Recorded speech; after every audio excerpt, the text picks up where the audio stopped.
Assalomu alaykum chorva ishqibozlari, akalar, opalar.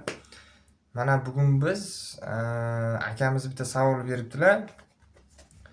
3 ta sigirim bor. Bittasini tuqqaniga 6 oy, birini tuqqaniga 3 oy, birini tuqqaniga 2 oy bo'ldi. Jamshidbek hali kuyikishdan darak yo'q degan savol bilan murojaat qildilar. Keyin biz bu savolga imkon qadar bilimimiz yetgani sari javob berishga harakat qildik. Hayvonlarimiz endi bu qishloq sharoitida ko'p uchraydi. Hayvonlar kuykishi siklida surilib ketadi. Hammani o'ylantirgan savollardan bittasi deb hisoblaymiz. Shu to'g'risida kontent qilishga majbur bo'ldik, video olishga. Xo'sh, hayvonni qanday boqsak, nima qilsak tez kuykadi degan savol turibdi. Birinchi o'rinda hayvonni to'g'ri oziqlantirish kerak. Bu degani ratsion degani. Ratsion degani kerakli ozuqani organizmga kiritish. Ya'ni to'g'ri oziqlantirish. Hayvonlarni hozirgi kunda biz to'g'ri oziqlantira olmayapmiz. Sifatsiz ozuqa bilan boqyapmiz. Noto'g'ri oziqlantirilyapti. Rejim degan narsalarga e'tibor berilmayapti. Hozir to'g'ri oziqlantirish uchun avvalambor o'zimizda bor narsa silos bilan somon. Mana shu narsani, mana shu ozuqani avvalambor somonni grabelkada chiqazib maydalash kerak. Mayin holatga kelgandan keyin unga somonga silos aralashtirish kerak yoki pichan yoki o'zimizda bor payyani quruq holatda bo'lsa ham uni ham grabelkada chiqazib ivitish kerak.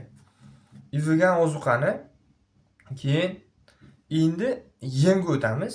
Yem mahsulotlariga endi hozirgi momentda, hozirgi vaqtda bizda bori makka yormasi topiladi, kunjara topiladi, kepak topiladi. Endi bir kecha kunduzda 500 kelalik sigir yoki 600 kelalik sigir holatda oladigan bo'lsak, 500 kelalik sigirimizga bir kecha kunduzda bir mahalligini o'zi tushuntirib o'taman. Bir mahalda 1,5 kilogram kunjara, 1,5 kilogram makka, 1 kilogram kepak berish kerak. Tez kuyuktirish maqsadida berilyapti bu narsa. Keyin qo'shimchasiga kalsiy poroshogi bo'ladi. Kalsiy glukonat tabletka bersa ham bo'laveradi odam aptekadan. Kalsiy glukonat tabletkani bir pachkadan bir kunda bir mahal yemga qo'shib yuboriladi. Ikkinchisi chayni soda. O'zimizni ovqatga o'sha ishlatiladigan, xo'jalikda ishlatiladigan chayni sodadan bir kunda bir osh qoshiqdan qo'shib beriladi yemiga. Endi haligi maydalangan ozuqamiz silos bilan somonni ustiga mana yemni tashlab, aralashtirib, ikki mahal shu ozuqa bilan oziqlantirsak, hayvonimiz Xudo xohlasa 18 yoki 21 kunda siklga keladi. Bu qanday oziqlantirish degan savolga bu javob. Keyin kech kuykishi ta'sirlari, birinchisi o'sha noto'g'ri oziqlantirish, ikkinchi sababi bor. Buni ikkinchi sababi hayvonni bolasini ko'proq biz emizamiz. Emizish qanaqa bo'ladi? Masalan, sog'ishdan oldin idr qilinadi yoki o'sha sut keltirish maqsadida bolasi olib boriladi tagiga.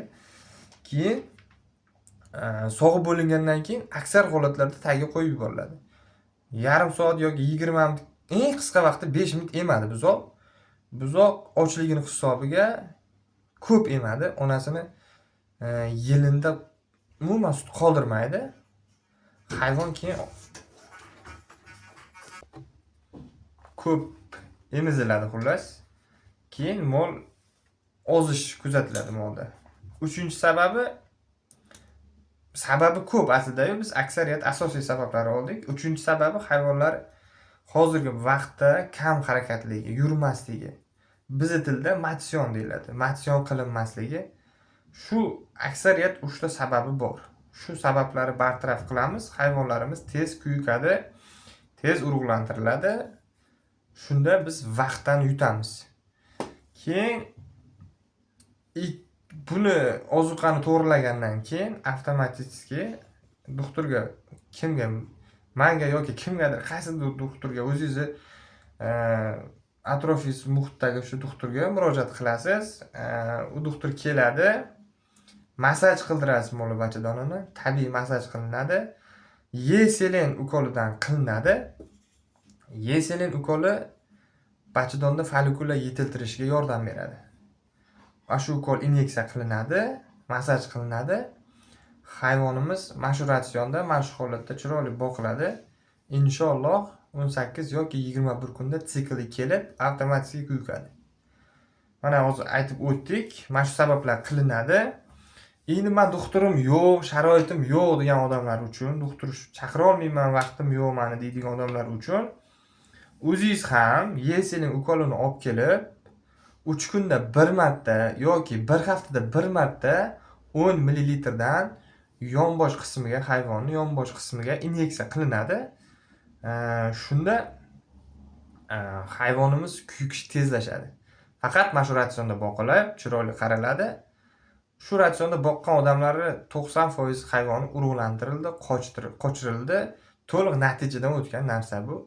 Faqat sizlarga ilmni istadingiz shu. Hammalar uchun rahmat, kuzatganlar. Kanalga obuna bo'lmaganlar obuna bo'lamiz, like bosamiz.